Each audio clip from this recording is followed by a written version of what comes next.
work your ass off. There is no magic pill. It drives me crazy to go to the gym. You read 1 hour a day. I went and worked out 5 hours a day, and I was working on construction with 24 hours a day. Organize your day. Work hard.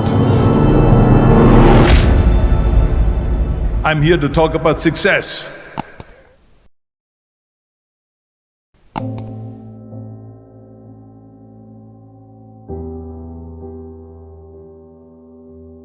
I went to college. I went and worked out 5 hours a day, and I was working on construction because in those days in bodybuilding there was no money. I didn't have the money for food supplements or anything, so I had to go to work. So I worked on construction.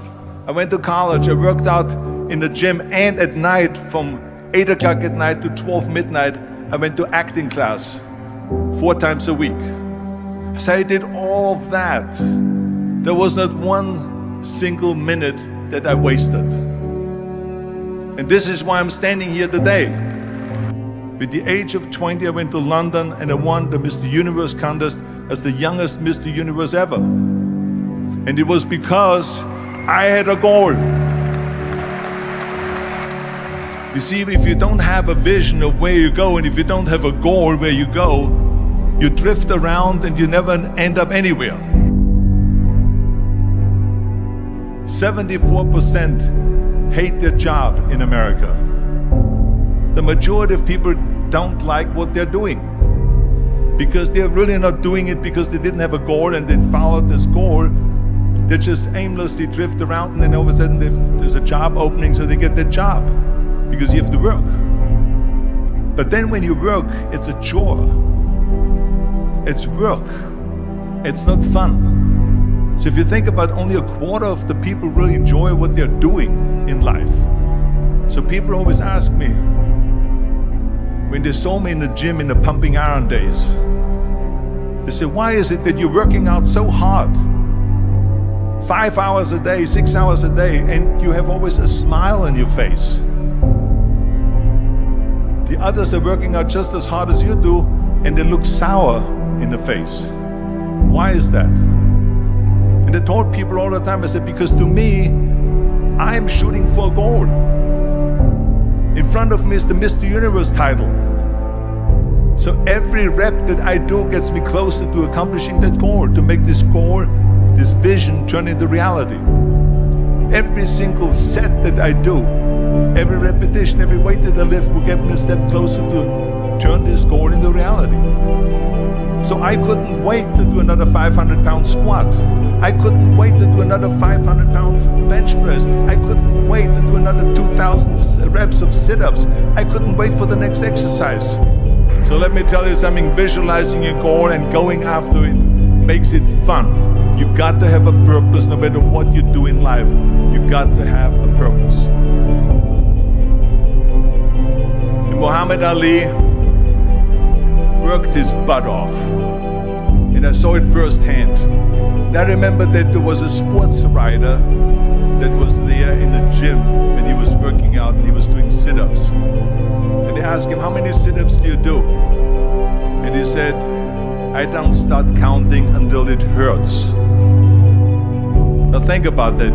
He doesn't start counting his sit-ups until he feels pain. That's when he starts counting. That is working hard. And so you can't get around the hard work. It doesn't matter who it is. Work your ass off. There is no magic pill. There is no magic out there. You cannot get around. You have to work and work and work. Make sure of this and make sure of that and all that stuff. So it's work.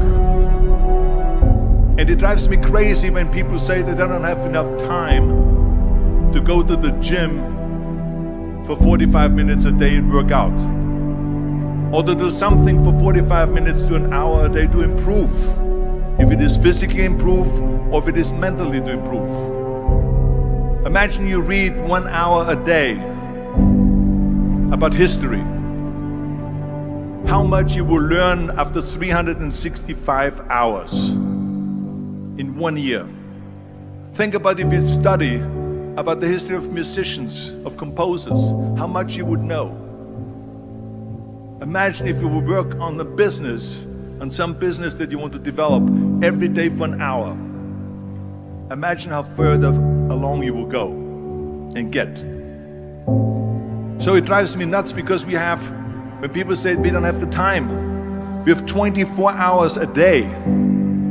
We sleep 6 hours a day, so that gives you still 18 hours. So there's someone shaking their head out here in front. They say probably, I don't sleep 6 hours, I sleep 8 hours, right? Or just sleep faster. So we have 18 hours a day. The average person works around 8 to 10 hours. So let's assume it's 10 hours, so we have 8 hours left. Then you travel around an hour a day, maybe 2 hours a day. So now you have still 6 hours left. So what do you do with these 6 hours? What do you do with these 6 hours? Then we eat a little bit, then we schmooze a little bit, talk a little bit to people and all that stuff. But you can see how much time there is available if you organize your day. So you got to work hard. I hate plan B. And I tell you why. Because we have so many doubters, as I've said earlier, the no-sayers. We have so many of those people that say no and you can't do it, that's impossible. That is okay because we just turn off, as I said earlier, and we listen and we hear the no being a yes. You can't do it, you can do it, and all of that. So that is possible to do that amongst all the negative people around you. But when you start doubting yourself, that's very dangerous. Because now what you're basically saying is that if my plan doesn't work, I have a fallback plan, I have a plan B. And that means that you start thinking about plan B, and every thought that you put into plan B, you're taking away now that thought and that energy from plan A.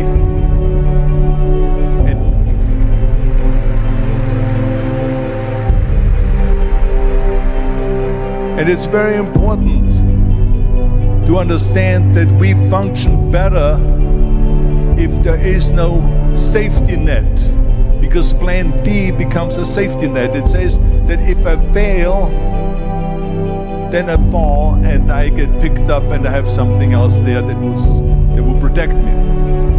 And that's not good, because people perform better when there's no safety net.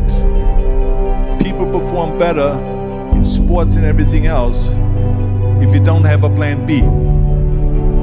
I'm telling you, I've never ever had a plan B. I say I made a full commitment that I'm gonna go and be a bodybuilding champion. I made a full commitment that I'm gonna be in America. I made a full commitment that I'm gonna get in the show business and I'm going to be a leading man. No matter what it takes, I will do the work.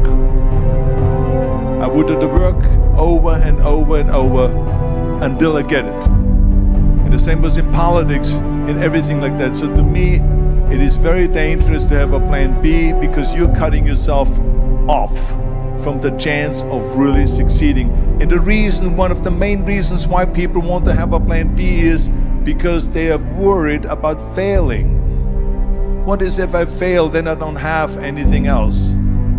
Well, let me tell you something, don't be afraid of failing, because there's nothing wrong with failing. You have to fail in order to climb that ladder. There's no one that doesn't fail. Michael Jordan said in one of his interviews, when they said, "You're unbelievable, you're the greatest basketball player of all times." I mean, tell me about that. And he says, well, you're just mentioning the successes. But he says, for me to become the greatest basketball player, I missed 9,000 shots when I was playing basketball at the NBA games. So during these games that he was so successful, he missed 9,000 shots. Does it make him a failure? No. He's one of the greatest basketball players of all times, but he failed 9,000 times. Do you get it? We all fail. It's okay.